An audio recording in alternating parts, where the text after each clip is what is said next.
सरन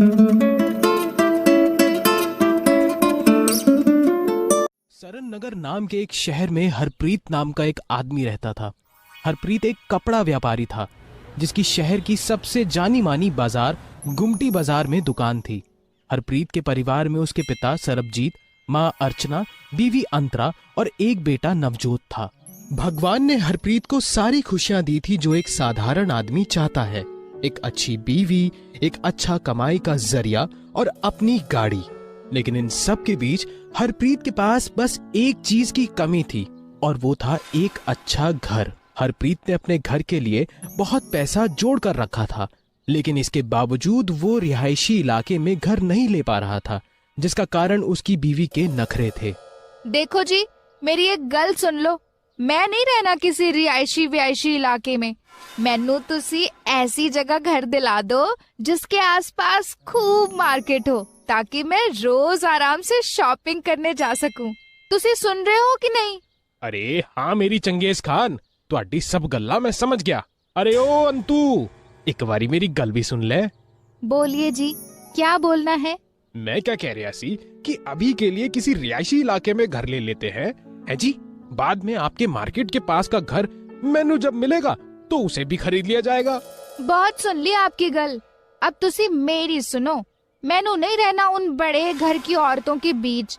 तुसी घर लोगे तो मार्केट के आसपास ही लोगे, नहीं तो मैनू यहीं सड़ना है, पर उस रिहायशी इलाके में रहने नहीं जाना। अपनी बीवी की जिद के आगे हरप्रीत को भी हार माननी पड़ी। हरप्रीत को उदास देखकर उसके पिता सब समझ गए। तू उदास क्यों है पुत्र? अब जब बहू का इतना मन है तो देख लेना मार्केट के आसपास कोई घर। बहू घर की लक्ष्मी होती है, उसकी भी बात सुन ले। जी पापा जी, मैं देखता हूँ। अपनी बीवी के कहे मुताबिक हरप्रीत ने शहर में मार्केट के आसपास घर देखना शुरू कर दिया, लेकिन वही हुआ जिसका हरप्रीत को सबसे ज्यादा डर था। असल में शहर में हर बड़े बाजार के आसपास कोई भी घर बिकने वाला नहीं था। जितने भी घर बिकने वाले थे वो सब पहले ही बिक चुके थे। हार मानकर हरप्रीत फिर अंतरा के पास गया। अंतु, उसे मेरी बात तो समझने की कोशिश करो। मैंने हर बड़ी मार्केट के आसपास मकान छान मारे, मैंने कोई भी ऐसा मकान नहीं मिला जो बिकने लायक हो। मेरी बात मान, अभी के लिए रिहायशी इलाके में घर ले लेते हैं? लेकिन अंतरा को लगा कि हरप्रीत घर ना लेने के लिए उससे तरह तरह के बहाने बना रहा है, इसलिए अंतरा गुस्सा हो गई और बिना कुछ कहे अपने कमरे में चली गई। हरप्रीत को समझ नहीं आ रहा था कि अब वो करे भी तो क्या करे। खैर, हरप्रीत को अपनी दुकान पर भी जाना था, इसलिए घर की चिंता में डूबा अपनी दुकान पर पहुंचा। अपने नौकर को बुलाकर उसने हिसाब की देखरेख की और नए माल का ऑर्डर दे दिया। या जी, क्या हुआ? आज मूड कुछ ऑफ सा लग रहा है। अरे तेनू की बताऊं, मेरी बीवी को ना शहर के रिहायशी इलाके की जगह किसी बड़े मार्केट के आसपास घर लेना है। अब उसे कैसे समझाऊं कि मार्केट के आसपास कोई घर है ही नहीं बिकने के लिए। अरे बस भैया जी, इतनी सी बात। अरे इस काम के लिए तो मुझे याद किया होता। अच्छा, तू क्या कोई मकान जेब में लेके घूम रहा है क्या? मैनू ज्ञान दे रहा है? अरे भैया जी, बात तो समझो। मैं एक मकान जानता हूँ जो इस मार्केट के पास भी है और रिहायशी इलाके में मकान की तरह अच्छा भी बना हुआ है। अच्छा, कितने है वो मकान? आइए भैया जी, मुझे मेरे घर के पास ले चलिए, मैं दिखाता हूँ आपको। हरप्रीत उस नौकर को गाड़ी पर बिठाकर अपने घर के पास तक ले गया और फिर अपने नौकर के बताए गए रास्ते पर गाड़ी चलाता रहा। थोड़ी ही देर में हरप्रीत एक बहुत ही बड़े और अच्छे मकान के सामने आकर रुक गया। क्यों, यही है मकान? जी भैया जी, यही है। सरदाना फूड चेन के मालिक का घर था ये, लेकिन उनकी बीवी को किसी रिहायशी इलाके में रहना था, इसलिए इसे डीलर को बेचकर दोनों मियाँ बीवी दिल्ली रहने चले गए। आप डीलर से बात करके जल्द से जल्द इसे खरीद लो, नहीं तो कोई और खरीद लेगा।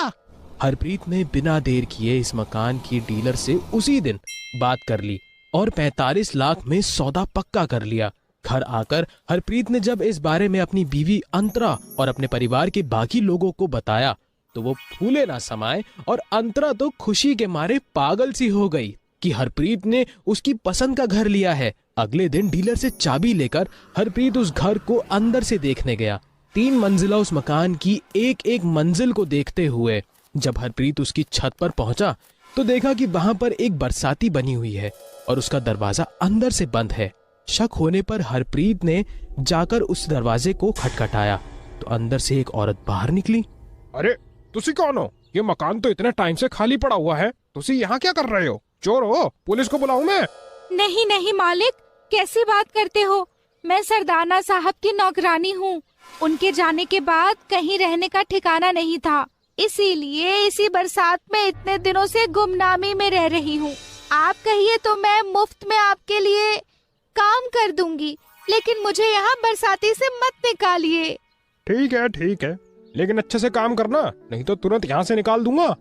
ये कहकर हरप्रीत वहां से चला गया। कुछ ही दिनों में अपने पूरे परिवार के साथ हरप्रीत उस मकान में शिफ्ट हो गया। हरप्रीत ने उस नौकरानी को भी घर के सभी सदस्यों से मिलवाया। हरप्रीत फिर से चैन की जिंदगी जीने लगा, क्योंकि बीवी बहुत खुश थी, क्योंकि एक तो उसे मनपसंद मकान मिल गया था, दूसरा इतना सारा काम करने वाली नौकरानी मिल गई थी। हरप्रीत का पूरा परिवार उस नौकरानी से बहुत खुश था। बस एक बात थी कि वो हमेशा नीला कुर्ता पहने ही रहती थी, लेकिन किसी के पहनावे में बोलना सही ना समझकर हरप्रीत ने उसे कुछ नहीं कहा।